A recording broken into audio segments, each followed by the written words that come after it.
jehanamu. Kuna wale ambao wanafuata Yesu Kristo na wengine wanafuata shetani. Na sasa mara nyingi kuna vituo ambavyo unaweza kuingia pale, unakutana ile kituo kuna fasi ya kukamatia basi. Kwa sisi wenyewe tuko huku kwa fasi kwenye wanakamatia basi pale tuseme tukiwa hapa kwa hii kituo hapa vile yetu hapa pale katikati kuko basi zinaenda na treni zinaenda pale. Lakini wasafiri, kila msafiri anajua sauti ya chombo ambayo itampeleka pale. Kama treni ina klaksione, inapiga honi, pale wakwenda mtreni bako tayari, wanajua treni yetu inakuja. Kama ni bisi njoo inakuja, pale wakwenda mbisi na wanajua bisi yetu hii inakuja.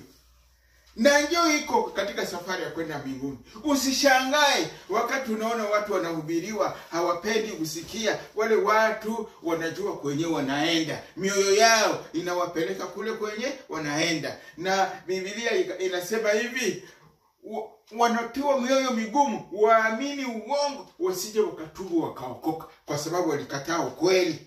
Walikataa ukweli wa neno la Mungu. Sasa Mungu anawatia mioyo migumu ili wasije wakatubu tena waokoke. Ndio mtu anahubiriwa, anamwambia acha, hii ni mbaya. Mtu iko anaoa wanawake, anafukuza na anafanya, analewa na uzinifu na chuki na uongo na wizi na uchawi na uganga. Hayo yote acha hii. Anasema hapana. Yeye anaona kama ni mazuri yenye anafanya. Lakini kwa sababu gani asikie sauti, yani ile sauti ya safari yake, ya chombo yenye tambeba, ndio hasiki, ndio anapenda kusikia ile ya uongo. Sasa ile chombo yenye ya kweli ya kuweza kumpeleka mbinguni, hasikie sauti yake.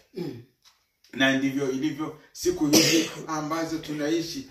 Na Yesu akasema hivi katika Injili ya Yohana ile sura yake ya 10 na mstari wa 27, kondoo zangu wanasikia sauti yangu. Ndio vile Yesu anasema, kondoo zake wanasikia sauti yake. Usishangae, unaweza kuwa mnyumba, unaweza kuwa mfamilia, unaweza kuwa mkanisa, lakini nyinyi wote mnahubiriwa mahubiri mamoja. Nyinyi wote mnaendea ku neno moja katika nyumba. Lakini kuna wale wenyewe hawasikie ile neno. Wale msikilizane, mtu fulani, yes, fulani kwa pesa, vile wenyewe tulisema alikataa, alienda. Fulani vile wenyewe tulisema hapa, ile shauri yenyewe tulikamata kifamilia, walikataa, walienda. Ndivyo ilivyo mkanisa. Yani wanaosikia sauti ya Yesu Kristo, kondoo zake zinasikia na kutubu. Wako wepesi wa kuweza kupiga makoti na kusema, Mungu nisamehe, nilifanya dhambi, Mungu nisamehe. Yani ile neno la Mungu likimgusa pale anasema unisamehe. Lakini wengine wanahubiriwa acha misuko yenye nyele mnaanza zikalia kwa misuko, lakini anasema hapana, hii haiko misuko, hii ni kufunga tu, hii ni kufunga. Lakini na mengine mengi, acha pombe, anasema hapana, basi mmemfinya kidogo. Kwambia tunaenda msafari ya kwenda mbinguni, na siku ni za mwisho. Watu hawasikie neno la Mungu. Walio wenyewe wanapotea, hawasikie neno la Mungu. Kulisikia na ndio wanasikia, lakini hawashike yale ambayo inasemewa. Wanakataza hili na Joy anafanya. Mtu angali anatoka kuimba mkwaya pale pembeni, anatoka nje ya kanisa, yeye yule anaanza kuchambana na anaweza kupigana. Lakini mkanisa bali mwambia upende jirani yako kama nafsi yako. Lakini pale maneno anaanza mtupie.